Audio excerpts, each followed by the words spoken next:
সবাইকে বলে গাছ পাঁঠা, সত্যি খেতেও পাঁঠার মাংসের মতোই লাগে। একটু বেশি মশলা দিয়ে আজ বেশ কষিয়ে রান্নাটা করব। তো চলো দেখে নেওয়া যাক। নিয়েছি একটা এঁচোড়, এবার এটাকে কেটে নিচ্ছি। এঁচোড় যতটা খেতে টেস্টি লাগে, কাটতে ঠিক ততটাই কঠিন। প্রথমেই হাতে বঁটিতে সরিষার তেল বেশ ভালো করেই লাগিয়ে নিয়েছি, এবার কেটে নিচ্ছি। এঁচোড় সবাই কাটতে জানে, এখন আর জানে না এমন কেউই নেই। যারা জানো না তারা দেখে নাও, এইভাবে কেটে নেবে। ছোট ছোট টুকরো করে নিচ্ছি। যেহেতু এর আঠা অনেক, তাই জলে ফেলবো। এই জলে একবার ভালো করে ধুয়ে নিব, আবারও একবার ধুয়ে নিয়েছি। প্রথমেই প্রেসার কুকারে দিয়ে 2টো সিটি দিয়ে সেদ্ধ করে নিব। প্রথমে এঁচোড়গুলো দিয়ে দিচ্ছি, এবার দিয়ে দিব পরিমাণ মতো আলু, দিয়ে দিচ্ছি লবণ, হলুদ, সামান্য জল দিয়ে সেদ্ধ করব।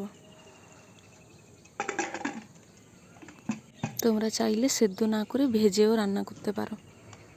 গ্যাসে দিয়ে সেদ্ধ করে নিচ্ছি। সেদ্ধ করা হয়ে গেছে, সুন্দরভাবে আলুগুলোও সেদ্ধ হয়ে গেছে। এবার ঢেলে নিব। পরিমাণ বুঝে জলটা দিয়েছিলাম বলে সেদ্ধর উপরে এক্সট্রা জল বেরায়নি। দিয়ে দিচ্ছি কড়াইতে সামান্য পরিমাণে তেল। এবার সেদ্ধ করে রাখা এঁচোড় আর আলু হালকা করে ভেজে নেব। ভাজা হয়ে গেছে, নামিয়ে নিচ্ছি।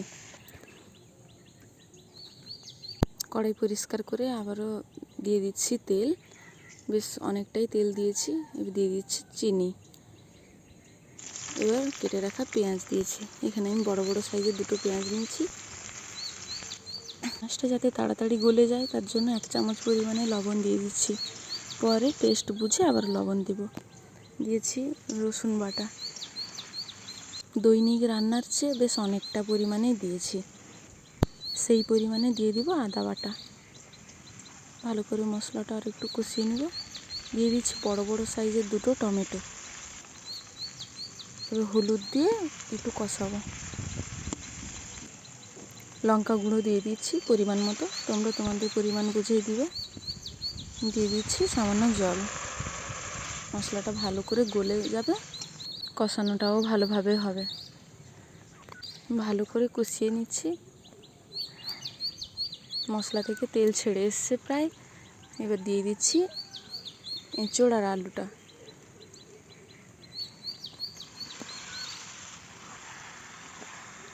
একটু কষিয়েই পরিমাণ মতো জল দিয়ে দিব। তোমরা তোমাদের পরিমাণ বুঝে জল দিবে। তরকারিটা একটু গা মাখা থাকবে, সেই পরিমাণ বুঝে আমি জলটা দিয়েছি। তরকারিটা ফুটে এসছে, এবার দিয়ে দিচ্ছি বেটে রাখা গরম মশলা। গরম মশলা দিয়ে আর একটু নেড়ে চেড়ে নামিয়ে নেব।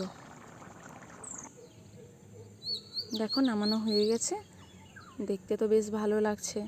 তোমরা এইভাবে রান্না করে দেখো, ঘরোয়াভাবেই রান্না করেছি, আমার তো খুব ভালো লেগেছে। এবার চলো খেয়ে দেখি। তোমাদের কেমন লাগলো অবশ্যই কমেন্ট করে জানাবে। লাইক শেয়ার করতে ভুলবে না। গরম ভাতের সাথে মাখিয়ে খেলাম।